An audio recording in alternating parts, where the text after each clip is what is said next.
Olá, amigos, muito boa noite. Estamos dando início a mais um programa dos Estudos da Doutrina Espírita. Hoje eu tenho a satisfação de estar junto aqui com meu amigo Marco Milani, uma pessoa que faz um trabalho de divulgação da nossa doutrina fantástico. E já dando boa noite e agradecendo por ter aceito o convite, Marco. Muito boa noite a você. Obrigado, Fábio. Sou eu que agradeço o gentil convite. Para mim é uma satisfação estar aqui com você, trocando ideias, né? E também com os nossos amigos que já estão aí se conectando aí na live. E também vai ficar gravado, né? Para aqueles que assistirem depois, já deixa aqui a nossa saudação. Exatamente. A gente tem o costume aqui de dar boa noite pro pessoal, tá, Marcos? É rapidinho aqui, tá bom? O pessoal do chat que sempre está aqui nos acompanhando. Então, boa noite a Nery, a Edna, o Robert Chaves, o Cláudio Pecorari, o Maurício Ferreira, a Bela Lúcia, a Mônica, o Rafael, a Marta, a Gisele, o José Ricardo, o Humberto Vicente, a Maria das Graças, a Darlene, a Wanda Lúcia, o Sidney Nieto, o Casaraújo, o Henri Neto, a Isabel Cristina, a Dulce, a Cristina, o James, a Cida, o Roberto, a Isabel, o Mingo, meu irmão, o Luciano, o Jeff lá do Rio, a Marlene, o Cezão, a minha amiga Andressa Torres. Uma boa noite a todos. Meu amigo Marco, hoje a gente vai falar de um assunto que eu já vi algumas palestras sua e que eu gosto bastante, e por isso que eu pedi para que você falar um pouquinho sobre coerência doutrinária, meu amigo. Por favor, se você puder bater esse papo conosco e trazer algumas informações, eu acho sempre bastante importante. Ah, perfeito. Por sinal, quando você me falou do tema, eu falei, mas aí para mim é uma dupla satisfação, né? Além de vir aqui e conversar sobre esse tema, que faz com que nós tenhamos a oportunidade, a gente nunca pode fechar a questão, mas de desenvolver a questão, né? E, infelizmente, Fábio, quando a gente vai trabalhar essa temática, a gente vai esbarrar primeiro na questão da fé raciocinada. E antes de falar de coerência doutrinária, a gente tem que falar de fé raciocinada.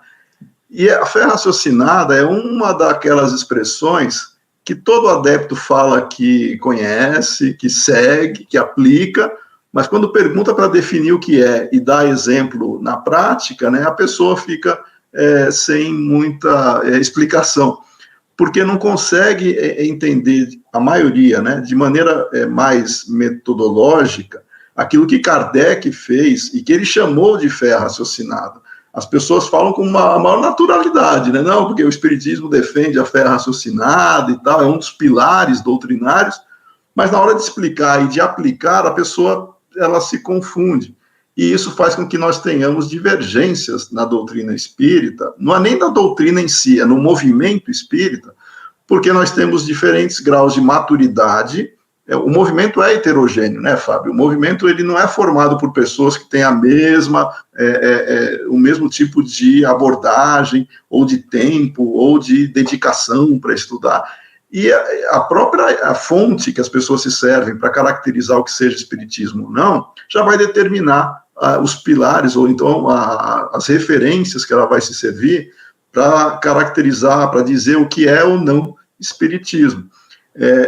E aí, nesse sentido, né, para entrar agora no tema coerência doutrinária, eu acho que você também acompanha, né, eu tenho certeza que sim, porque a gente já conversou sobre isso em algum momento, a Liga dos Pesquisadores do Espiritismo, ela realiza anualmente, né, um encontro onde diversos temas eles são apresentados por pessoas que se debruçam mesmo, né, sobre o objeto da temática espírita e se servem de métodos ou da ciência, ou da filosofia, para apresentar em trabalhos e explorar e desenvolver essas temáticas. E no ano de 2022, nós tivemos um desses encontros, cujo tema central foi justamente esse, né, da coerência doutrinária.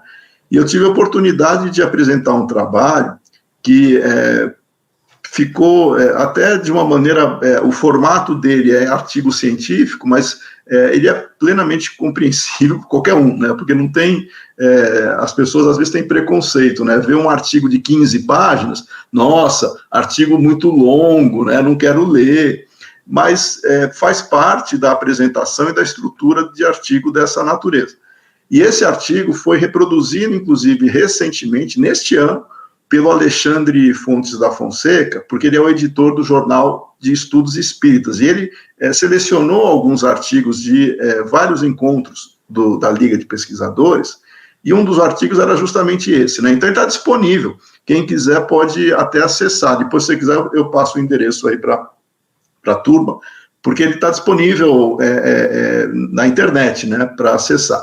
E esse artigo, eu faço justamente essa reflexão que você pergunta, né, o que é coerência doutrinária, e eu fiz uma pesquisa com 115 dirigentes espíritas.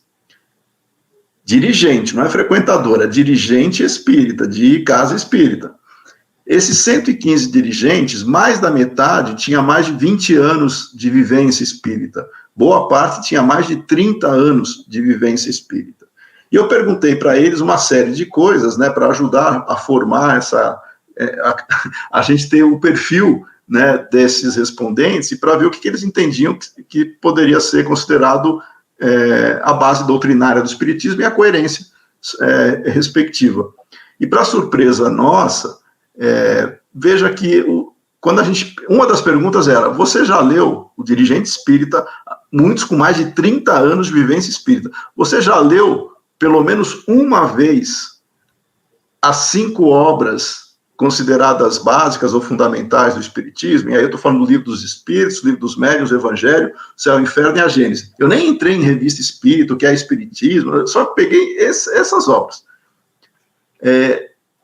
Livro dos Espíritos e o Evangelho segundo o Espiritismo, eles foram os best-sellers aí, né? Todo mundo afirma que deu quase 100%, deu 99%, afirma que já leu, e pelo menos uma vez, o Céu, o Inferno e a Gênese.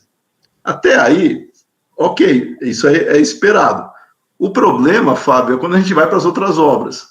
O Livro dos Médiuns, agora eu vou falar da média, tá? Se mais de 90% leu pelo menos uma vez Livro dos Espíritos do Evangelho, deveria ser 100, tá? Mas foi 92%, 93%. Significa que 8% mais ou menos não leu integralmente o Livro dos Espíritos ou o Evangelho. Agora, quando vai para o Livro dos Médiuns, aí começa a ficar pior. Na média, 78% dos dirigentes afirmaram que pelo menos uma vez leram. Significa que 22% dos dirigentes não leu integralmente o Livro dos Médiuns. E quando a gente vai para o Céu, o Inferno e para a Gênese, aí pronto, aí que a coisa piora. Porque 70% declarou ter lido pelo menos uma vez Céu, Inferno e Gênese. Significa que 30%, é muita coisa, 30% dos dirigentes, eles não leram pelo menos uma vez o Céu, o Inferno e a Gênese. Eu estou contando isso para a gente entender a base doutrinária que a pessoa vai se servir para poder orientar, esclarecer, fazer palestra, enfim, conversar sobre o que seja espiritismo para quem procura uma casa espírita, pelo menos, né? E aí a gente vai para uma situação um tanto preocupante. Se 30% de dirigentes, e olha que são dirigentes antigos, lembra? Boa parte deles, mais de 20 ou 30 anos de doutrina espírita, não leu integralmente Céu, Inferno e Gênese, da onde que eles tiram as informações quando vão tratar de tópicos que estão nestes livros, nestas obras? Boa parte deles, eles vão se servir de uma literatura no mercado editorial espírita. Boa parte dessa literatura é romanceada, então eles se servem dessa literatura para suprir pelo menos para ajudar a orientar ou esclarecer, né, os argumentos, como é a realidade espiritual, como é que nós nos relacionamos entre o mundo físico e o mundo invisível, tudo aquilo que a doutrina espírita faz. Na ausência de uma leitura mais atenta, as pessoas vão se servir destas outras obras. Elas têm coisas interessantes, só que elas têm também uma série de informações que carecem de fundamentação e validação. Não dá para aceitar cegamente porque o médium é famoso, porque a obra é famosa, vai se aceitar cegamente se não tiver validação de outras fontes. E aí a gente entra na fé raciocinada. Kardec, ele se serviu de um método chamado controle universal. ele nunca aceitava uma opinião como se fosse representativa de todos os espíritos. Ele considerava, ele registrava, mas somente aquelas que tinham convergência é que faria com que nós pudéssemos, e Kardec levava isso para as chamadas obras fundamentais. Nada, quando Kardec colocava a opinião dele, ele deixava muito claro, isso é minha opinião, isso é a minha hipótese. Ele relata isso na revista Espírita, né, vários textos que ele coloca, ele fala, olha, isso aqui ainda precisa ser validado, isso aqui ainda não tem sustentação, isso precisa de um aprofundamento maior, de um amadurecimento, e até questões que ele trata, desde o Livro dos Espíritos, e até na Gênese, e ele apresenta como hipótese, ele deixa claro na Gênese, eu vou falar de um caso recente, até que escrevi um texto recente, está lá na revista Dirigente Espírita da USE, na última edição. Quando Kardec vai tratar da geração espontânea na Gênese, ele apresenta isso como hipótese, ele não apresenta como um ensino doutrinário, ele é muito honesto intelectualmente, ele não coloca o espiritismo em risco, porque ele abraçaria teorias ou até modismos da época. Só que na revista Espírita, ele deixa isso muito claro. Ele fala, olha, se fosse por mim, ele via com bons olhos, porque boa parte da comunidade científica da época abraçava a ideia da teoria da geração espontânea, porque não se tinha, mesmo depois de Pasteur, né, porque não se tinha ainda uma explicação para os primeiros seres vivos. Não tinha. Hoje, a gente tem algumas teorias, né, mais robustas, né, mas não quer dizer que na época de Kardec, como não se tinha, ele entendia que moléculas mais complexas, inorgânicas, dada alguma situação específica, poderiam se combinar para gerar uma molécula orgânica e ter vida. Isso foi aperfeiçoado posteriormente, mas na época ele achava isso muito natural, então ele falava que aí, nesse caso, espontaneamente, nós teríamos a vida. E foi muito bom ele não ter assumido isso, porque depois mudou essa concepção de geração espontânea. Essa preocupação de Kardec, ela é muito justa, e ele como pesquisador, né, honesto intelectualmente. Agora vamos para hoje. Hoje, a pessoa escuta qualquer coisa na internet, em live, lê alguma coisa, não sabe nem qual que é a fonte, mas lê textos e autores que dizem muitas vezes coisas que não têm também fundamentação nenhuma, e saem por aí dizendo que o espiritismo afirma isso, afirma aquilo. Isso aí é um desserviço, na verdade, para o esclarecimento e para a coerência doutrinária. Então, o que é ser coerente doutrinariamente? É estar alinhado com os princípios e valores espíritas, aqueles que foram apresentados por Allan Kardec e legitimamente validados, né, pela convergência de diferentes fontes que Kardec apresenta nas suas obras. Quando ele afirma que aquilo lá ainda carece de validação, como ele fez com a teoria da geração espontânea, ele deixa muito claro, olha, isso daqui é hipótese e precisa ser validado ainda. Mas ele deixa, isso aí é pontual, ele não faz isso com frequência. Quando ele vê que aquilo não é convergente, ele apresenta ali o aspecto de hipótese, ele chamava de teoria, né? Então, estar alinhado com os princípios e valores espíritas, pelo ensino dos espíritos apresentados por Allan Kardec, esse é o óbvio e o natural para nós termos a nossa base doutrinária. E nessa pesquisa que eu falei, Fábio, com esses 115 dirigentes, entre outras perguntas, né, eu fui vendo até que ponto eles consideravam que informações obtidas de médiums famosos, ela poderia ser utilizada como referência doutrinária. Infelizmente, algumas pessoas, principalmente aqueles que não leram, né, todas as obras de Kardec, eles aceitam numa boa que o fulano, o palestrante tal, disse isso, então ele tem legitimidade para representar o espiritismo. Isso é muito perigoso e contraditório com relação à fé raciocinada. E a gente pode ir até mais longe. Hoje em dia, muita gente publica livro, faz live, né, abre podcasts, né, para entrevistar pessoas. Não é porque o cidadão tem acesso ao meio de comunicação, ainda que seja sobre a temática espírita, que isso vai legitimar o que é discutido ali, como se fosse o espiritismo abraça esses valores ou esses princípios. As pessoas compram isso muito fácil. Vide vários canais no YouTube, por exemplo, que tem centenas de milhares de seguidores, e de cada vídeo tem milhares de curtidas e tudo mais, e as pessoas apresentam coisas ali de dar vergonha alheia, né? Principalmente depois que o Chico desencarnou, o que apareceu de amigo íntimo do Chico, dizendo que o Chico tinha dito isso, né? É o Chico Medecismo, né? Que a gente até já falou também. O Chico disse isso, o Chico disse aquilo, como se isso fosse autoridade para você mudar os princípios espíritas e apresentar coisas que não têm fundamentação. Não é desrespeitando o Chico ou qualquer outro autor, é o método que a gente tem que ter para aceitar ou não uma informação. Então, coerência doutrinária é, antes de tudo, prudência. É prudência metodológica de se aceitar o que já se conhece, e aquilo que é novo não é refutar também, pura e simplesmente, deixa de lado, como Kardec fazia, até que os fatos comprovem aquela situação. O pesquisador sério faz isso.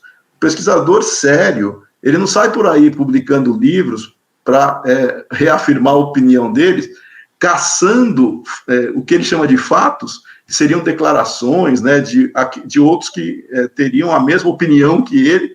Então ele reúne lá um grupo de pessoas ou espíritos que seja, que tem a mesma opinião que ele, pronto, aí está o critério da universalidade. Não é isso.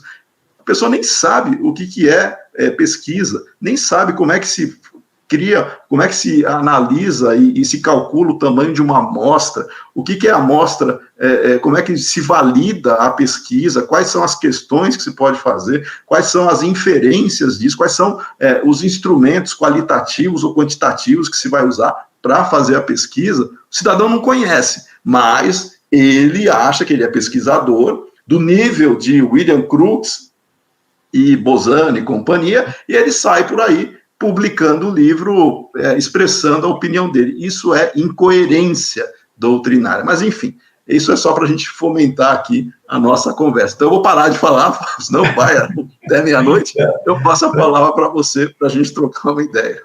Sim, Marco, eu achei bastante interessante essa pesquisa, e uma coisa que você falou, que esses dirigentes que não leram a Gênese, provavelmente, se eles leram até o Livro dos Espíritos, eles vão afirmar que não existe possessão.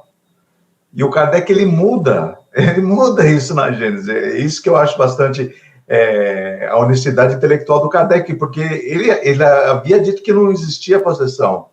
Isso. Mas depois de um caso da Madame Julie e tudo mais, ele na Revista Espírita, ele fala assim, olha, eu havia dito que não existia possessão, venho aqui agora, não sei se com essas palavras, né, e eu estou falando, ela disse sim, só que tem um detalhe, que talvez algumas pessoas talvez não saibam, a possessão pode ser de espírito bom também, né, Marcos? Você poderia falar um pouquinho mais sobre isso? Sim, esse tópico da possessão é muito emblemático, né, porque mostra a seriedade de Kardec.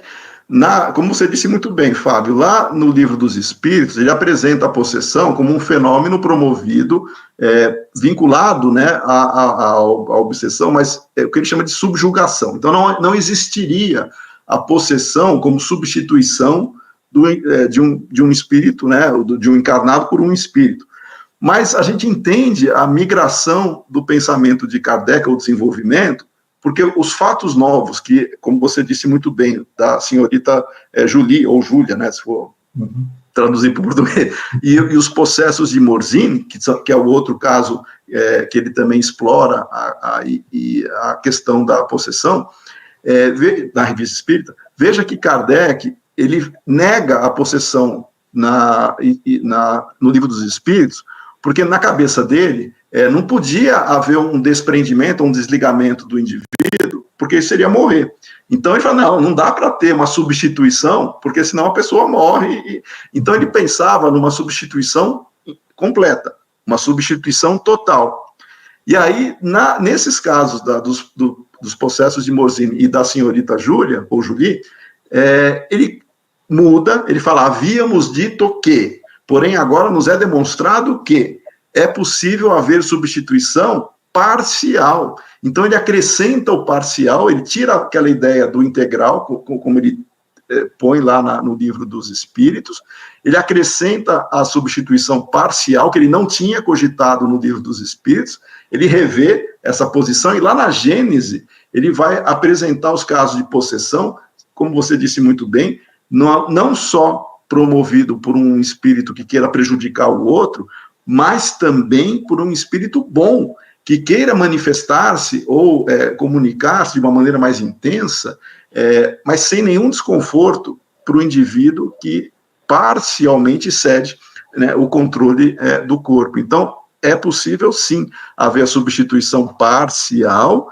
tanto por um espírito bom, quanto por um espírito que queira prejudicar, e no caso seria voltado para fazer o mal e geraria desconforto pela fragilidade moral do indivíduo, ou da vítima, né, que se deixa envolver nesse sentido. Mas você levanta muito bem essa honestidade intelectual que, diante dos fatos, se faz ampliar e rever os conceitos. Isso também está em falta. Isso daí também, a pessoa põe uma coisa na cabeça, o orgulho fala mais alto e não permite que ela reveja posições. E ela quer impor, muitas vezes, a sua opinião, o seu pensamento, a sua maneira de enxergar, sendo que nós estamos desenvolvendo constantemente. Nós mesmos, né, Fábio? Cada vez que a gente lê uma questão do Livro dos Espíritos, a gente vê coisas ali que não tinha visto antes, né? E não foi só uma leitura, foram várias leituras. Então, nós estamos muito longe de conhecer na profundidade essa riqueza, esse manancial que é representado pelo ensino dos Espíritos. Eu diria que vai demorar alguns séculos ainda para nós entendermos, né, o Espiritismo, como nós precisamos fazer para entender essa realidade. E não achar que o Espiritismo está desatualizado, como alguns pensam, né? Porque a terminologia da ciência muda, então eles acham que os princípios espíritas são ultrapassados e deveria ser atualizado. Falso também. Tem que entender o contexto e o significado que foi utilizado. Os próprios espíritos, eles se serviram de palavras que se utilizava na época para o significado, né? E a gente tem que entender isso. Se nós fôssemos fazer uma leitura, como se faz uma leitura de textos ditos, né, religiosos, que não é o caso, mas a exegese e a hermenêutica, elas deveriam ser aplicadas para entender Kardec também. O problema é quando nós queremos impor a nossa opinião e adequar o ensino dos espíritos, né, achando que está modernizando, para que a gente fique confortavelmente e orgulhosamente feliz para representar uma posição. Ô Marco, depois eu vou colocar as questões do Henri aqui também, e dos nossos amigos, tá? Mas eu gostaria de falar uma coisa para você, assim, e eu gostaria da sua opinião. Amanhã é aniversário do Auto de Fé de Barcelona, onde o bispo de Barcelona queimou várias obras do Kardec. 300. No livro que é o Espiritismo, naquele diálogo fictício com o padre, o Kardec falou que ele não queria criar nenhum tipo de religião. Isso. No capítulo 1º do Evangelho segundo o Espiritismo, o Kardec coloca que o Espiritismo seria a aliança entre a ciência e a religião, demonstrando, pelo menos para mim, claramente, que ele não coloca o Espiritismo como uma ciência do mundo, positivista, né, no caso assim, e nem como religião. E, assim, lá no diálogo, lá no discurso que ele fez no Dia dos Mortos, em 1868, quando perguntado se o Espiritismo era religião, a princípio ele fala que sim, que é uma religião no sentido filosófico, mas logo em seguida ele fala que não, porque uma mesma palavra não dá para, né, contemplar o que seria o Espiritismo. Isso. Diante disso, eu gostaria de falar só de algumas experiências que eu tive. Esse mês de outubro, eu recebo, através de WhatsApp, alguns temas que vão ser ditos nas casas espíritas. 3 casas vão falar sobre Nossa Senhora Aparecida, mãe do nosso modelo e guia. Eu já fui num centro espírita que, antes de começar a palestra, o dirigente da casa abençoou todo mundo em nome do Pai, do Filho e do Espírito Santo. E ele fez isso antes da palestra, e eu ainda sou um pouco perturbado, Marco. Eu já desanimei para fazer a palestra, porque já me deu um desânimo. O que eu estou querendo dizer para você? O Espiritismo sempre ele foi perseguido pelo clero, pela Igreja Católica, sempre. O Kardec, tanto que antes de lançar o Evangelho segundo o Espiritismo, o Kardec, quando estava afastado lá, ele recebe uma comunicação, ele fala, o clero não vai gritar, e os espíritos vão gritar e muito, né, contra o que você está fazendo. Qual é a minha impressão? O pessoal, ele parece-me, e só para terminar, esse tempo atrás eu fui numa cidade fazer palestra, uma série de palestras, e eles falaram que não pode fazer nenhum evento num domingo de manhã, porque os espíritas, eles não vão, porque eles têm que ir na igreja. Então, diante de tudo isso, assim, Marco, eu tenho visto depois, principalmente depois da pandemia, que muitas casas espíritas estão muito esvaziadas, pelo menos essa é a impressão que eu tenho. Não te parece, assim, ou a impressão minha, que quiseram fazer da casa espírita uma religião, e era coisa que, assim, uma igrejinha, coisa que o Kardec não queria, e que, por exemplo, pessoas que gostam do estudo, como eu, quando se deparam com um ambiente desse, se afastam, porque vai perceber que lá não vai ter tanto estudo.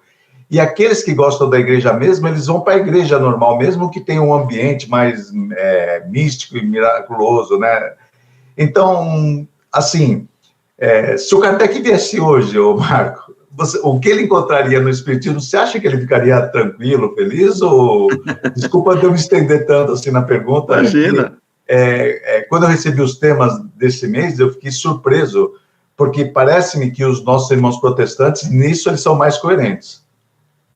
Você não vai ver nenhuma igreja falando de Nossa Senhora Aparecida, a igreja protestante, mas os espíritas vão fazer palestras sobre isso. Eu gostaria da tua opinião.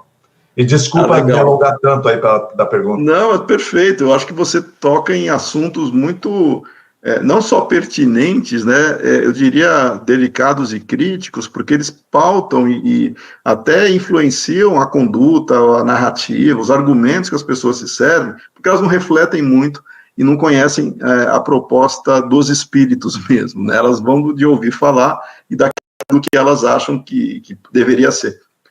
No primeiro caso, né, da religião, isso é interessante destacar também, e você citou o que é o Espiritismo, né, do diálogo com o padre.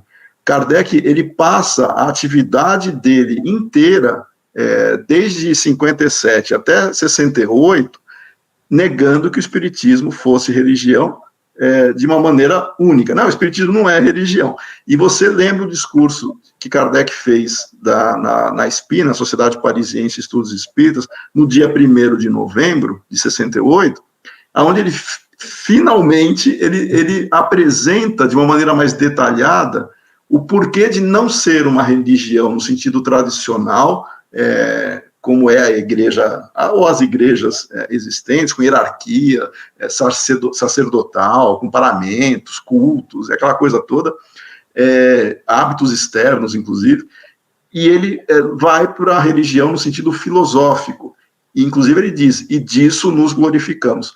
Ele nega essa estrutura moldada, conhecida como religião pelas igrejas tradicionais, ele sempre negou, inclusive no que é o Espiritismo, um diálogo com o padre, aquele diálogo que ele teve lá, eu não sei se a gente já conversou sobre isso, mas vou colocar, aquele diálogo lá foi inspirado num diálogo mesmo que ele teve, não foi nem diálogo, foi uma refutação que ele teve, que na época tinha um abade em Paris chamado François Chesnel.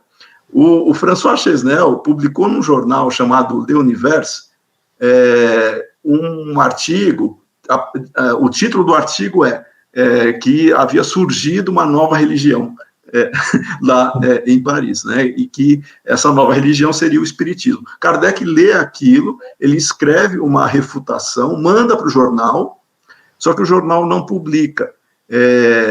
E Kardec, até estranho, mas o jornal não publicou, e o Chesnel publica mais um artigo, agora mais duro, criticando e atacando o espiritismo.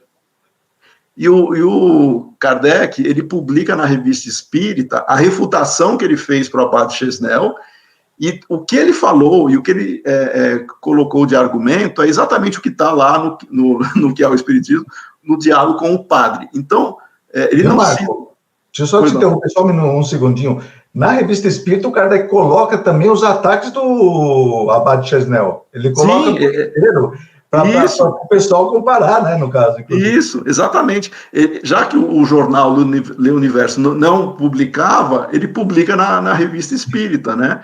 E ele faz a contra-argumentação lógica, a contra-argumentação baseada em fatos, em evidências e naquilo que a gente tem de racional, e ele apresenta isso. E no que é o espiritismo, ele traz esse teor que foi comentado para negar que o espiritismo fosse uma religião nesse sentido tradicional, mas é compreensível que os religiosos da época ficassem extremamente incomodados, porque o espiritismo, ele rompe com tradições e conceitos que estavam já engessados ali na cultura, principalmente católica, né? Mas, e quando a gente fala das igrejas cristãs, isso é um pouco mais moderno, mas a influência católica, ela prevaleceu por séculos, então a gente usa o catolicismo como principal referência.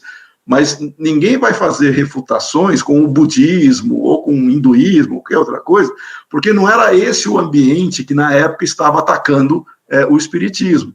Claro que nós podemos até identificar interpretações semelhantes ou divergentes com todas as filosofias espiritualistas, como é o espiritismo. Mas não quer dizer que isso seja necessário num primeiro momento. Só que, no caso, na França, o espiritismo estava sob ataque, e forte. Você citou o Auto de Fé de Barcelona, que amanhã, né, nós lembramos dele, no dia 9 de outubro. O Auto de Fé, Kardec, ele revê, inclusive, as etapas evolutivas do espiritismo, que ele publica na revista de dezembro de 63, Revista Espírita. As etapas, os períodos do espiritismo. Em 58 ele já tinha feito uma previsão, mas depois ele acrescenta mais duas etapas, então ele tem 6 etapas lá em 63, quando ele põe os períodos, começando pela curiosidade, depois entra no período filosófico, aí depois do Auto de Fé, ele acrescentou o período de luta, que era contra a resistência que nós tínhamos de diferentes segmentos e setores da sociedade, não era só a igreja, eram vários segmentos. Comunidades entre aspas, cientistas, né, materialistas em particular, filósofos, por aí vai, eram vários segmentos. Só que o período de luta, que Kardec desencarnou, ele estava ainda no período de luta, e nós estamos ainda no período de luta, e depois, se você quiser, a gente pode até explicar o porquê. Kardec previa a próxima etapa, o período religioso, ele usou essa palavra. A 4ª etapa seria o período religioso. A 5ª seria o intermediário e a 6ª de regeneração social. Por que ele usou religioso se ele negava que o espiritismo fosse religião? Porque desde o começo ele trabalhava a ideia de religião, não no sentido tradicional, mas no sentido de laço, no sentido que é muito interessante sobre a ótica filosófica, e tem que olhar um pouco a história. Eu vou abrir um espaço aqui, um parênteses só para destacar. À vontade. O conceito de religião, porque as pessoas falam como se fosse uma só. Não é, tem vários conceitos de religião. Por isso que Kardec apresenta 2, e as pessoas ficam discutindo aqui como se fosse um conceito. Não é. A palavra religio, né, em latim, religio, que deu depois ideia de religião, num primeiro momento, os romanos, isso antes de Cristo, os romanos passaram a associar o religio a uma palavra chamada relegere. O relegere é o que fazia a observância dos procedimentos externos, dos rituais, das práticas, para você homenagear e ter a atenção dos vários deuses, porque eles eram politeístas. Então, o relegere seria esse conjunto de práticas externas, exteriores, para você manter a observância de respeito e atenção aos deuses, o religere. Tanto é que a palavra negligere, que em português seria o negligente, o negligere é aquele que não observa, que não faz essas práticas e não se põe, não se presta a seguir aquilo que deveria seguir. E é o mesmo sentido em português, né, a derivação, o negligente é aquele que não presta atenção, é aquele que não dá, quase que uma irresponsabilidade, né, perante algum assunto, perante alguma coisa. E o Cícero, o orador romano, ele associa, ele e outros, né, mas ele em particular associa a palavra religere à religião, que seria um ato externo de observância das práticas. Depois de Jesus, aí começaram os primeiros pensadores cristãos, e eles passaram a combater o paganismo, fruto da ideia dos romanos em particular, e eles passaram a vincular a palavra religio a religare. Quem fez isso? Né? Tem o Tertuliano, o Lactâncio, o Santo Agostinho. Tertuliano foi mais ou menos 200 a.C., o Lactâncio 300 e o Santo Agostinho 400. O Lactâncio, em particular, quando ele associa a palavra religio a religare, esse religare não é que nós vamos nos conectar a Deus, não é isso. Ele fala do laço de piedade que deveria unir a todos para nós nos irmanarmos e unirmos a Deus. Então ele usa a palavra laço, primeiro que usou a palavra laço, pelo menos registrado na história, foi o Lactâncio.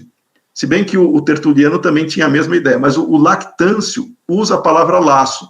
E a mesma definição, que depois o Santo Agostinho vai expandir isso, mas é a mesma definição que Kardec usou para diferenciar das práticas da religião na época. E é o mesmo combate do religere e do religare. O religare não é nos conectar a Deus, é o laço que nos une e que efetivamente nos irmana a Deus. É esse laço que nos une, que está lá na Revista Espírita, que Kardec usa para diferenciar da religião tradicional. Porque a tradicional passou a incorporar práticas exteriores também. Acender vela, rituais, paramentos, isso aí é prática exterior. Os primeiros cristãos não tinham isso. O problema é que foi incorporando um pedaço do religere, foi parar para essas igrejas tradicionais, por influência da época também, que as pessoas estavam habituadas a ter isso e queriam ter na nova maneira de pensar e de se relacionar, que seria o cristianismo. Então, o religere influenciou boa parte das igrejas tradicionais, e Kardec rompe com isso. Vai explicar isso para alguém que vem de pessoas de religiões que adoram ser devotos de fulano, de santo.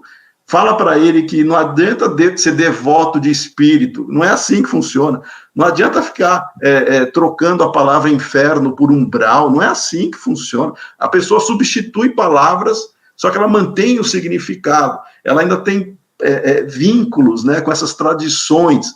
Por isso que você, quando faz esses comentários, que vão acontecer eventos muito próximos às igrejas tradicionais, as pessoas não se desligaram, elas carregam ainda um comportamento quase que atávico, fruto dessas práticas, e elas não se desligam da noite para o dia, porque é uma libertação isso. E o movimento espírita, ele é heterogêneo, ele tem diferentes graus de maturidade, e as pessoas que estão vindo com esse condicionamento, não adianta, por mais que se coloque na frente delas, olha, não precisa fazer isso, ela faz, porque ela tem uma necessidade interna, ela não se desligou ainda.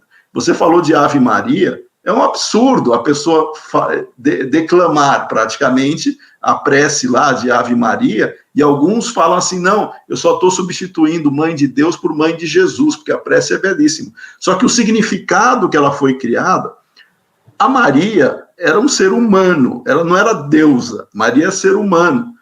Só que se você falar para alguns adeptos que Maria não era virgem, por exemplo, eles ficam completamente perturbados, porque eles trazem ainda a ideia de pureza, e eles simbolizam a pureza, a pessoa imaculada, na virgindade física, né?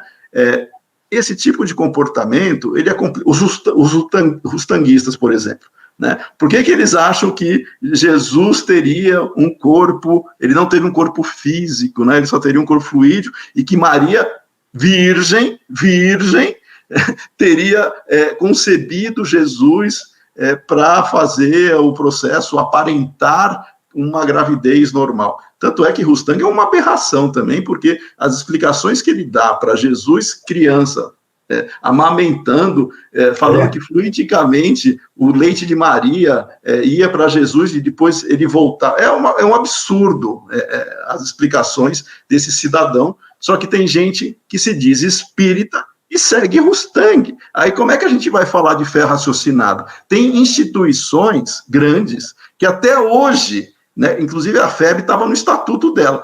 Como é que alguém pode ser espírita e seguir Rustang? Não dá, é ilógico um negócio desse. Não é só por isso, pela questão do corpo fluídico, de não ter tido um corpo carnal. A mente tem psicose, falar que os espíritos podem retroagir e reencarnar em criptógamos carnudos, que é lesma, né? Como forma de punição. É um absurdo doutrinário isso. Só que as pessoas, elas acham que não, isso daí é questão de interpretação. Não é interpretação. O espiritismo é claríssimo. Kardec fez questão de deixar o espiritismo da maneira mais clara possível. Quando tem alguma coisa com polissemia, né, vários significados, a gente tem que tomar cuidado, né? Não que não possa ter, porque a nossa linguagem, né, é limitada, mas a gente tem que tomar cuidado. Então, eu concordo com você que essas posturas sincréticas, muitas delas, e vindas de tradições de igrejas tradicionais, elas ainda fazem parte de muitos adeptos que acabam se tornando dirigentes e colocam isso na casa espírita, mas não faz parte da doutrina espírita. Então, tem que separar a doutrina espírita das práticas sincréticas e influenciadas culturalmente pelas tradições das igrejas, que, infelizmente, ou felizmente, né, elas também têm que evoluir, mas ficam mais engessadas. O ritmo de cada um é diferente. A gente vai buscar para nós a própria evolução. Se o outro ainda pensa diferente, é problema do outro. Mas quando ele se diz falar em nome do espiritismo, ou ele se apresenta como representante do espiritismo, ele presta um desserviço, porque ele desorienta. E tem vários palestrantes hoje, muito famosos, populares, que falam besteiras mesmo, coisa horrenda, e acham que isso, porque estava escrito num livro, num romance, que é fonte única, é opinião, não tem validação nenhuma, eles reproduzem isso como se fosse verdade espírita. É uma aberração mesmo, Fábio. O Henri coloca a pergunta aqui, ó. Marco, o que você acha de usar caridade para não criticar textos de espíritos e médiuns famosos no Brasil? Ou seja, as opiniões pessoais desses espíritos se tornam doutrina, coisa que Kardec, daí ele fala assim, acho que coisa que Kardec combateu, ele fala, né? Primeiro, você pode responder isso aí, daí depois a gente vê a segunda parte, que o Henri também fala do Rustang aqui. Ah, perfeito. Primeiro, um abraço para o Henri, meu amigo, né? Henri, exatamente essa questão de misturar conivência e omissão, como se isso fosse um ato de tolerância, e não é, ou de caridade, né, que seja. Jesus era o mais caridoso dos homens, mas ele era o mais enérgico também. Ele falava o que tinha que falar. Quando ele fala dos túmulos caiados por fora e cheios de podridão por dentro, e ele ataca a hipocrisia, ele não ataca as pessoas, ele ataca a hipocrisia. E ele não tinha papas na língua para fazer isso, não é que ele desagradou muita gente. O problema são as pessoas acharem que vestir uma imagem beata, né, de contemplação e simplesmente achar que o que está em volta deve ser, entre aspas, perdoado, porque cada um está dando o melhor, está no seu ritmo. Uma coisa é respeitar o ser humano, o outro, a liberdade de consciência. Todo mundo pode pensar o que bem entender, todo mundo tem a liberdade para fazer o que bem entender. O que nós não podemos fazer é impor para o outro a nossa convicção. O problema é que a gente deveria discutir as ideias. E as pessoas que geralmente querem impor a sua posição, elas fogem de qualquer tipo de conversa das ideias. Elas tentam descaracterizar o indivíduo. Por que nós ainda estamos no período de lutas? Nós não entramos no período religioso de laço, que era o que a gente estava conversando. Kardec chamou de período religioso, e ele chamou no sentido filosófico de laço, que é o que ele diz lá na Revista Espírita, de dezembro de 68. O discurso foi em novembro, mas foi publicado em dezembro de 68. O Espiritismo, como religião filosófica, é onde os seus adeptos, por laço, por ideal, por amarem-se, eles estão abraçados em torno de uma proposta comum de crescimento, mas respeitando as escolhas e as liberdades de todos, de todos. Um dos problemas que Kardec apresenta no futuro, isso está na Constituição do Espiritismo, lá em Obras Póstumas dá para verificar. Na Constituição do Espiritismo, ele diz que o que é relevante no processo de desenvolvimento da doutrina é a unidade doutrinária. Os cismas, eles existem por personalismo ou por má interpretação, mas ele confiava muito na razão, que diante de fatos, você vai convergir para a própria realidade. O problema é quando você quer desvirtuar a interpretação dos fatos. E nós falamos do laço, e que nós ainda estamos no período de lutas, porque nós encontramos no movimento espírita pessoas que se autodenominam, e aí já começa por adjetivo, né? Principalmente por questões políticas. Eu sou espírita de esquerda, eu sou espírita de direita, eu sou espírita do alto, de baixo, sei lá, da onde for. E começa a atacar o outro pelas opções políticas e denegrir, de fazer com que o outro mesmo seja descaracterizado como alguém que tivesse a capacidade ou o direito de ser espírita. É um absurdo também. Nós estamos nos digladiando internamente, infelizmente. Eu acho que o que fica mais evidente, todo mundo já deve ter visto, é essa ideia de política partidária, de política ideológica, de pessoas que falam o seguinte: não, eu saí da casa espírita porque o dirigente da casa votava no fulano de tal. Olha a falta de maturidade e de compreensão do que seja espiritismo. Se a pessoa acha que a vida dela depende das escolhas do outro, em termos de opção, e cada um tem a liberdade de escolher o caminho que for para melhorar a sociedade, não é esse o problema. Tanto é que na Sociedade Parisiense de Estudos Espíritas, sentavam-se lado a lado, nas reuniões mediúnicas, e todos confraternizando-se em prol de algo maior, que é o espiritismo, que é maior que qualquer tipo de partido, de ideologia. O espiritismo é maior. Sentavam-se lado a lado, monarquistas, socialistas, liberais, sentavam-se ali, lado a lado, cada um com as suas posições político-partidárias. Quem defendia a monarquia, quem não defendia, não era isso o importante. Só que algumas pessoas que invertem, geralmente por influência materialista, eles são quase espíritas disfarçados, né? Eles são materialistas disfarçados de espíritas. Eles vestem a roupa, eu sou espírita, só que eles trazem ideias materialistas, que é justamente a reformistas sociais, e quem não pensa igual tem que ser eliminado, tem que ser... primeiro, eles estigmatizam, eles acham que quem pensar diferente não pode ser espírita. Nós tivemos casos, independente do partido e tudo mais, casos famosos, né, de alguém famoso espírita, e ele tem todo o direito de se declarar apoiador desse ou daquele, não como espírita, como cidadão. Como cidadão pode, não tem problema. Olha que absurdo, o fulano diz apoiar o outro. Ele apoia quem ele quiser. Isso é liberdade de consciência, inclusive é um dos princípios que o espiritismo defende. Respeito às escolhas alheias. Só que as pessoas querem formatar e, por imposição, elas querem criar cisma para fazer com que fique caracterizado que quem pensa daquele jeito não pode ser espírita. Isso é período religioso de laço? Não, não é. Nós ainda estamos no período de lutas. E a pior, não é nem luta externa, é luta fratricida, é entre aqui, ó, são entre os espíritas. E as questões que a gente coloca, e o Fábio levanta bem, do misticismo, do sincretismo, não é porque, aí vai aquela pergunta lá, que falta de caridade, apontar esses problemas.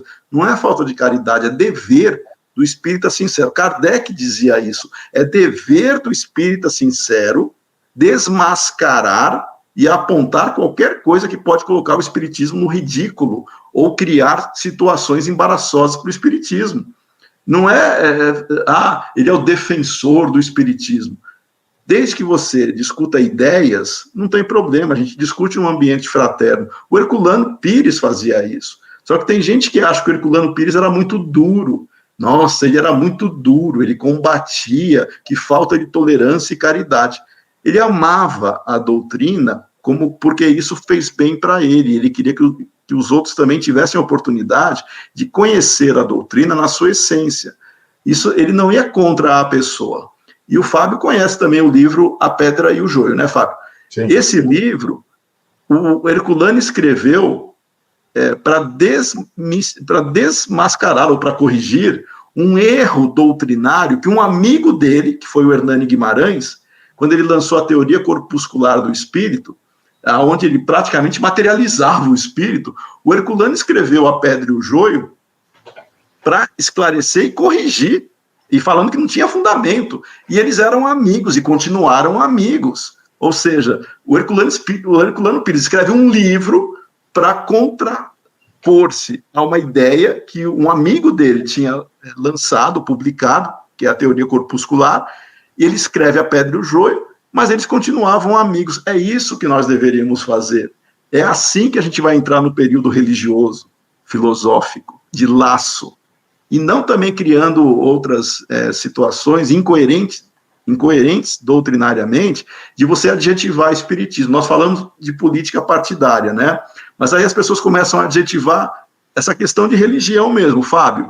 Espiritismo laico. Espiritismo laico, como se tivesse algo que nós não tivéssemos compreendido na ideia de religião, porque eles estão fazendo um afastamento da religião tradicional. Até aí, o espiritismo não tem nada a ver com religião tradicional. De acordo. Só que quando a gente vai para a religião no sentido filosófico, muda de figura. E Kardec usa a palavra religião várias vezes. Vide período religioso. Então, como é que fica o espiritismo laico com o período religioso? Né? Onde ele se encaixa? Aí, não vai se encaixar porque ele está usando a mesma palavra para construir argumentos que são facilmente, ou poderiam ser facilmente apresentados, e com razão, com lógica, de afastamento de crendice, de culto dogmático, de fé cega, típico de igreja tradicional. Perfeito. Mas na hora que a gente vai para a filosofia, aí não tem jeito. Aí a gente tem que entender o que a gente está falando e tem que trabalhar a questão de religião nesse sentido filosófico. Exatamente, Marco. E quando você estava falando da sociedade parisiense, né, Marco? Você falou, né, das classes sociais que sentavam um do lado do outro, mas as diversas religiões também, né? Existiam os espíritas católicos, inclusive as 3 revelações, né, Marco? Foi um dos frequentadores da sociedade parisiense que via todo mundo falando de Jesus e ficou meio assim, chateado que não falava de Moisés. O senhor Mardoquet, o avô dele, que veio trazer esse período, né, das 3 revelações, no caso, né? Então, o Kardec, e o próprio Kardec fala que política não deveria ser dito na sociedade parisiense, e ele fala assuntos, como que chama? Irritantes. Isso, irritantes, assuntos irritantes. O próprio Kardec, ele recomenda para não fazer isso. E o Pavarielli estava certo, né, o Marco, porque uma coisa para mim é irritante, é quando você vê uma pessoa querendo convencer a outra de quem ela tem que votar, e se usar a tribuna espírita para fazer isso, eu, pelo menos, aí é uma opinião minha mesmo, eu acho lamentável fazer esse tipo de coisa. Sim, porque gera cisma, gera ruptura contra pessoas. e acaba afastando o principal, que é entender o princípio, os valores espíritas de laço, de fraternidade. Cada um pode pensar como cidadão do jeito que quiser, não tem problema nenhum. Isso aí é escolha individual e vai responder por isso. Pronto, vai responder para a própria consciência. Ah, não, porque tem que pensar que nem eu penso. Não, não tem. Cada um vai pensar conforme o seu grau de maturidade e de conhecimento. O que nós não podemos fazer é querer lhe impor. Não tem, por exemplo, a gente está falando de política, né, porque é o ambiente, né, mas não existe voto de cabresto no espiritismo, como existe em outros locais. Né? Voto de cabresto é você obrigar ou colocar todo mundo para votar em alguém ou específico, ou num partido específico. Não existe isso. Quem tenta fazer isso está literalmente imbuído de ideias materialistas e de outras culturas, de outras tendências, muitas vezes opressoras, né, para querer fazer com que o outro seja formatado como ele gostaria. O espiritismo, ele é maior que isso. O espiritismo, ele não se subordina a nenhuma ideologia existente em termos de revolução social. Ele é maior que isso. Ele é maior que isso. Mas nós temos a liberdade de refletir, de ponderar, de conversar, não tem problema. Pode-se falar de qualquer assunto, desde que nós tenhamos como base a fraternidade para discutir as ideias e não as pessoas. Começou a estigmatizar, colocou rótulo, imagina, aí acabou qualquer razão, e aí vira assunto irritante, porque você vai fazer com que se rompa. Kardec disse esse negócio de religião e política, ele alertou, né, as armas dos inimigos, dos adversários, porque isso diverge, isso faz romper. Agora, imagina os espíritos que querem incentivar e fragmentar a unidade doutrinária. É só começar a incentivar as pessoas a olhar o outro como inimigo, como adversário, e não como um irmão que tem o direito de pensar diferente. As pessoas que ainda têm dificuldade com essa relação de um irmão que pensa diferente. Não pode. Tem que pensar que nem eu. Aí acabou a proposta, pelo menos nesse momento, da pessoa querer partir para algo maior, que seria esse laço.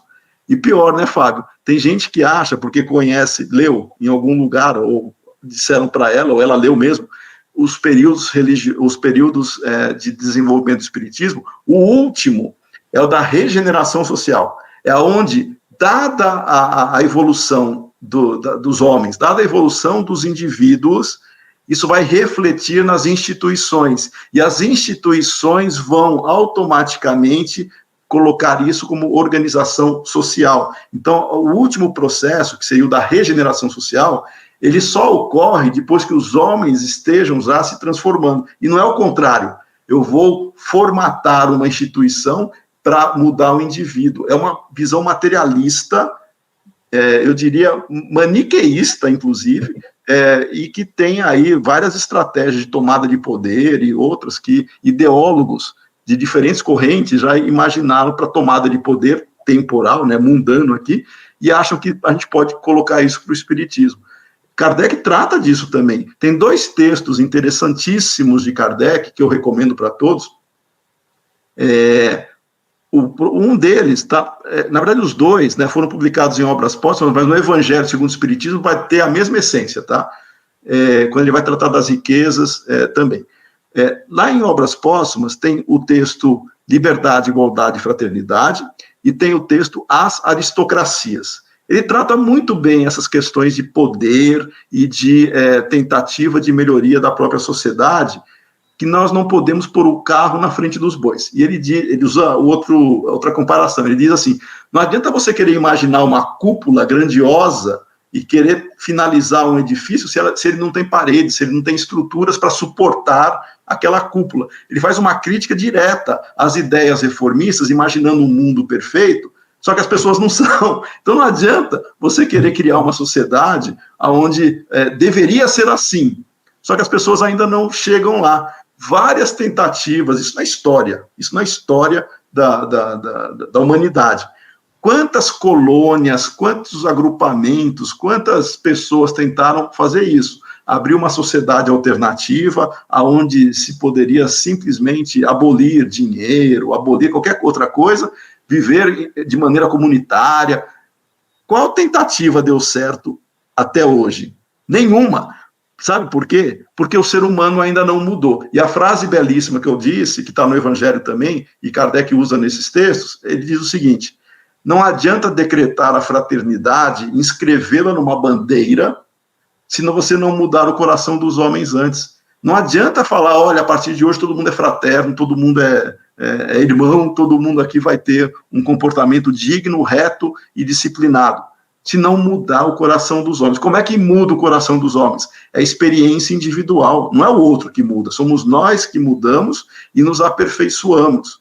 Nós mudamos o ambiente vai influenciar, claro que influencia, mas somos nós que temos que mudar para buscarmos essa harmonização. Se nós reencarnássemos hoje num planeta mais evoluído, nós íamos ser lá os párias, né? Nós íamos aprontar barbaridades, porque nós não estamos vivenciando uma harmonia. Não, você nascendo numa sociedade melhor, você automaticamente vai agir como as pessoas agem. Não é assim. Faz mais de 2000 anos que a gente já ouviu, pelo menos, com Jesus, porque outras filosofias têm o mesmo significado. Até no Antigo Testamento tem algo assim, do respeitar e amar o irmão. Mas na época, vamos usar Jesus de referência. Faz mais de 2000 anos que a gente tem claríssimo o que nós deveríamos fazer para atingir o reino de Deus, que está dentro de nós, que é amar ao próximo. Nós conseguimos amar ao próximo? Não. Por quê? Porque eu estou esperando o outro melhorar. Se nós não melhorarmos, a gente não vai conseguir, a gente está dando passos para isso. Hoje a gente está melhor que ontem, ainda bem. Tem gente que quer saber quem foi no passado, mas hoje a gente está melhor que ontem. Não precisa ficar sabendo quem foi no passado. Hoje nós estamos melhores. Eu quero saber quem eu fui. A maioria quer saber por curiosidade, né? Mas se hoje nós estamos melhores que ontem, hoje nós ainda carregamos o que nós temos de bom, já são conquistas, e as tendências não tão felizes que a gente tem que melhorar, também é fruto desse processo. Então, se a gente quiser saber quem foi no passado, basta olhar o nosso comportamento hoje e ver o que a gente está indo bem e o que a gente tem que melhorar muito para crescer e para ficar equilibrado. Era o que Santo Agostinho fazia quando Kardec perguntou na 919, né, qual é o melhor meio para a gente se aperfeiçoar, para a gente melhorar, né? E os espíritos disseram, conhece-te a ti mesmo, já estava escrito no antigo, né, no portal lá de Delfos, né?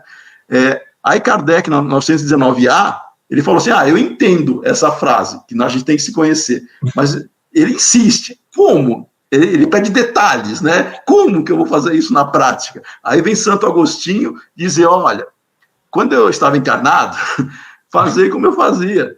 Antes de dormir, ele passava em revista o dia dele, ver se fez todo o bem que podia, se deixou de fazer algo, se fez mal, se poderia ser melhor. Ele fazia um exercício de reflexão para aperfeiçoar-se para o dia seguinte. As encarnações servem para isso também.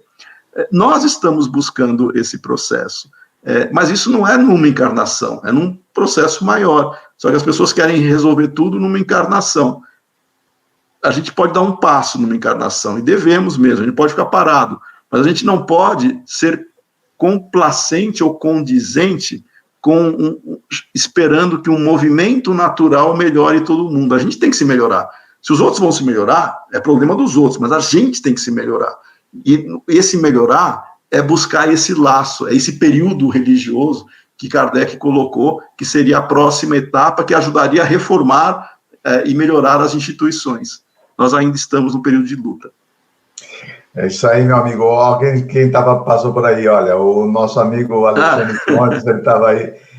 Inclusive, eu havia convidado, mas em virtude do horário, ele não está no Brasil, ele não vai poder participar, porque eu vejo também eu já vi algumas pessoas falando sobre física quântica e espiritismo, né? Assim como eu sou totalmente leigo em física quântica e também não sei tanto assim do espiritismo, eu gostaria, né, mas infelizmente o Alexandre não vai poder participar.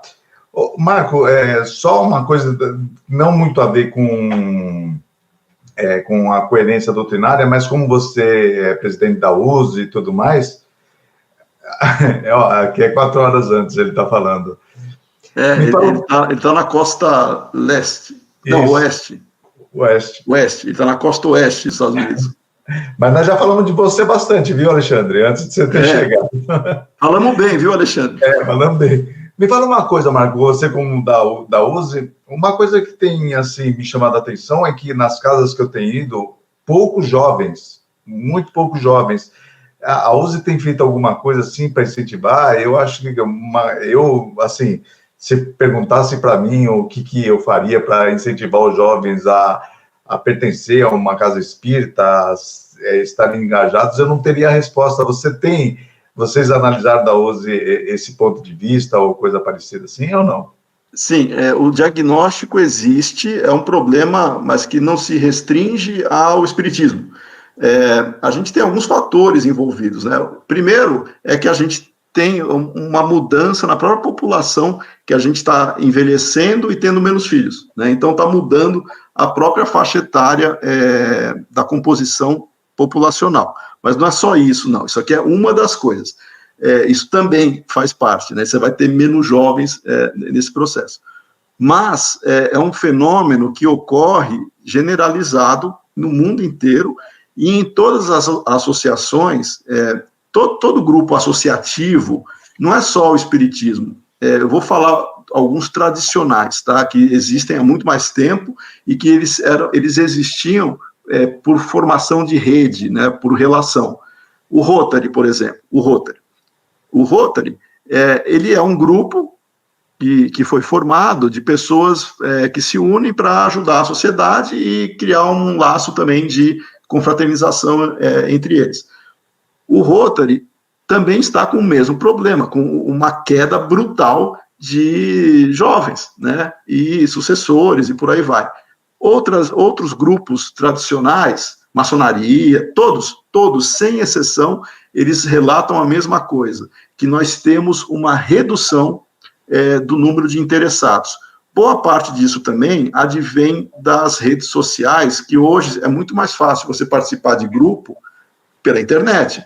Você não precisa mais se associar a uma entidade para encontrar pessoas e fazer uma série de relações, quando hoje a internet já propicia. Então, supre essa necessidade. Mas não é isso só que acompanha, que explica.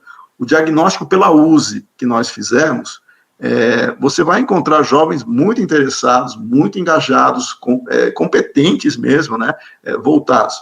Mas muitos também, eles passam pelo espiritismo, porque eles têm outras situações para vivenciar no dia a dia. O que se espera?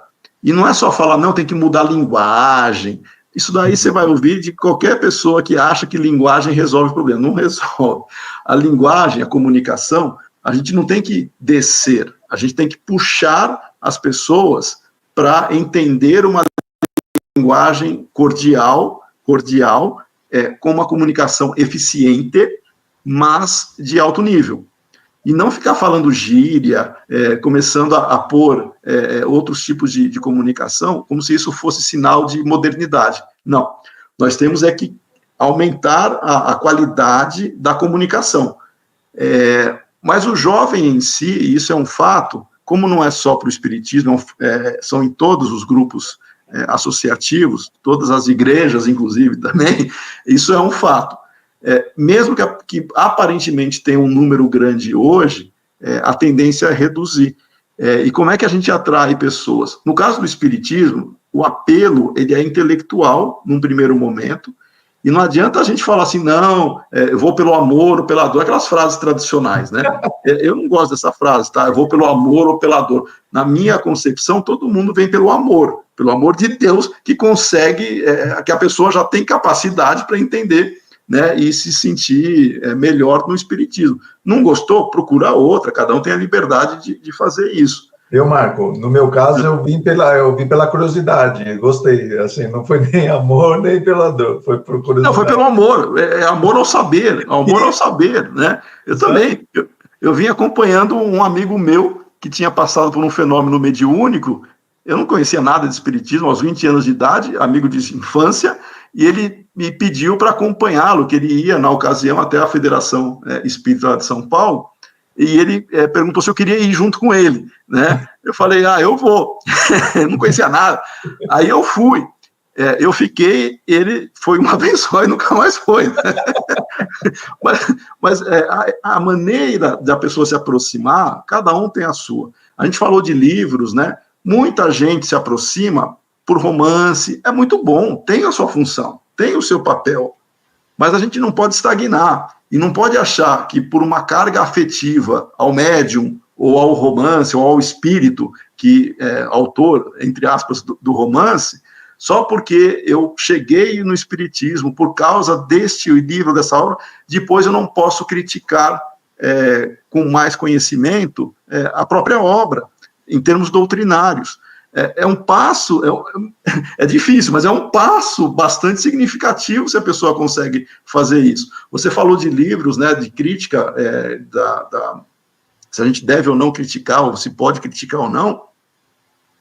Fazer crítica construtiva, todos devem, todos, para qualquer livro. Inclusive, o próprio Kardec dizia que o espiritismo está sempre sob não é berlinda, está sempre sob averiguação, porque a fé raciocinada ela deve ser feita assim. Quando ele lança o Catálogo Racional, uma das suas últimas obras, né, quando ele lança o Catálogo Racional, ele coloca ali as obras fundamentais, as obras com a temática espiritualista espírita, para a gente entender como é que estava sendo tratada em outras obras, né, não necessariamente espírita. Ele até põe Rustang lá, mas ele põe uma ressalva, né? Mas ele põe lá. E obras de contraditores, porque a gente tem que conhecer aonde o espiritismo é atacado para a gente identificar o motivo e, conforme for, a gente até rever, mas a gente tem que identificar o motivo, né? Tem que entender para poder contra-argumentar. Ninguém tem que ter medo de analisar ou avaliar. Aí vem pessoa, não, você não pode criticar esse livro. Por que não pode? Não, porque ele foi escrito por um autor famoso ou por um espírito famoso, um médium famoso. Está aí para ser criticado. A ciência cresce assim. Não existe... entre os cientistas, quando você vai num congresso ou você publica alguma coisa, foi publicado lá e vai receber uma série de críticas para ver se aguenta, se fica de pé. Se ficar de pé, a gente mantém essa teoria, essa proposta, enquanto não surge outra mais robusta. É assim que a ciência cresce. Quando Kardec disse que o espiritismo e a ciência deveriam caminhar lado a lado, é nesse sentido. É com um método para observar, criticar, fundamentar e, acima de tudo, defender com argumento. E não criticar a pessoa ou a coisa. Então, critiquem à vontade. O que eu estou falando aqui, não concordo. Ótimo, né? Vamos conversar para ver o que eu posso melhorar, ou então onde que a perspectiva não deu certo. É assim que nós crescemos, sem melindres. E lá no livro, eu sei, estou passando do horário, né? Mas lá Não, fica tranquilo, Marco, pode ficar sossegado. No evento que a gente faz, que o Alexandre participa também, que é os Encontros da Liga, né? Que, por sinal, já estão abertas as inscrições para submeter artigos. Esse artigo, ele é recebido e ele é avaliado por 2 pareceristas, que não sabem quem é o autor. E eles fazem comentários, como um congresso científico mesmo. Eles fazem comentários para ver se aquele artigo está consistente, é pertinente, se pode melhorar, se ele deve ou não ser aprovado. Não é porque ele não foi aprovado que ele é ruim. É porque tem características ali que não validam naquele instante para ser apresentado como um trabalho científico que tenha legitimidade, tenha validade argumentativa, muitas vezes. Mas a pessoa pode refazer e reapresentar. É assim que a gente faz em revista. Quem é da área acadêmica já com certeza mandou artigo para ser publicado e recebeu um não. Lá ninguém gosta, mas aparece lá um não. Mas a gente vai crescendo, vai aperfeiçoando a maneira de apresentar. É assim que a gente vai crescendo. Só que quem é melindroso, e isso o Alexandre sabe também, tem gente que manda trabalho lá para o Enlip, mas não está muito familiarizado com o processo científico, né? Aí a pessoa recebe uma crítica construtiva, olha, o artigo está falhando aqui, tem que melhorar aqui, o que está escrito aqui não tem sentido, ou está faltando fundamentação, qualquer coisa assim, a pessoa se melindra. Aí eu já tive a oportunidade de ouvir alguém próximo dizendo o seguinte, o Alexandre com certeza também, olha, é um evento espírita, não deveria ser assim, o evento espírita tinha que ter caridade. Ué, mas isso é caridade. Você quer caridade maior do que orientar alguém a escrever direito ou a construir as ideias de maneira correta? Ou acha que caridade é iludir e enganar a pessoa de que o trabalho está bom?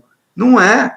É justamente expor, né, e trazer. E esses pareceristas, ô Fábio, são todos pesquisadores profissionais, tá? Não são aventureiros ou curiosos.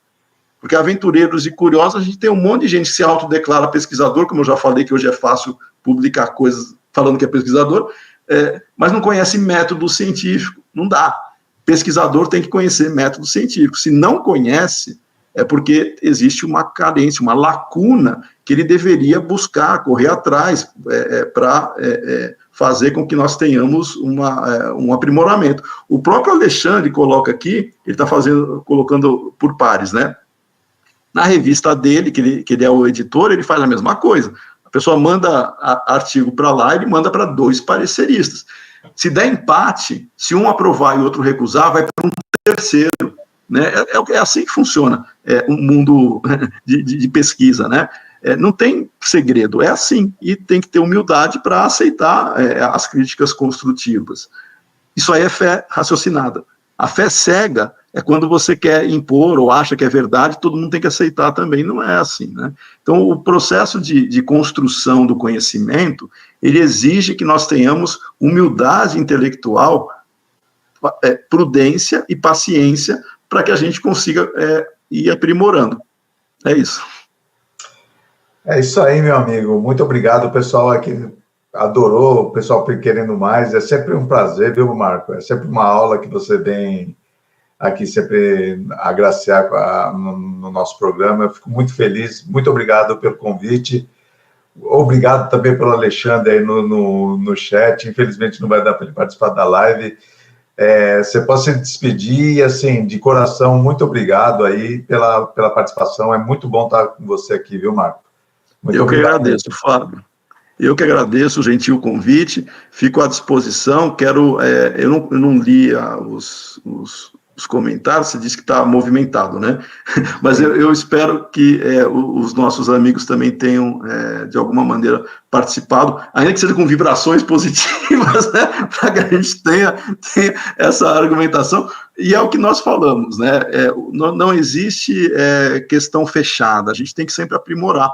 E as nossas conversas, essa oportunidade que você dá nessas lives, muito bem feitas, e eu sei a seriedade e o cuidado que você, o Henri, o Alexandre, eu não lembro o nome de outros amigos que talvez tenham publicado aqui, mas todos nós, o que nós buscamos, não é para nós só via satisfazer curiosidade ou interesse, é buscar o aprimoramento que vai nos dar equilíbrio e paz na consciência. Quando a pessoa já tem a vontade de querer ajudar o outro para dar paz na consciência, já é um passo muito bom.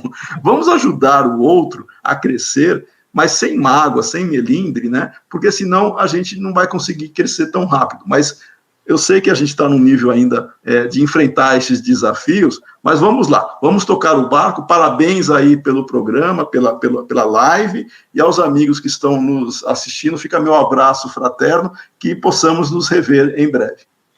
Igualmente, viu, Marco? Mais uma vez, muito obrigado. Então, meus amigos, até quinta-feira, onde eu e o Henri vamos estar estudando o livro A Gênese, né? Onde nós estamos analisando o livro A Gênese, e na próxima terça-feira, a nossa live vai ser com o professor Cosme Massi. Então, assim, é uma alegria bastante grande poder estar recebendo esse pessoal que eu admiro tanto nas lives. Pena, mais uma vez, que o Alexandre não pôde participar, mas não vai faltar oportunidade. Convida ele vem. Uma das lives ele vem. Então, uma boa noite a todos e mais uma vez, muito obrigado. Até mais. Tchau. Princípio.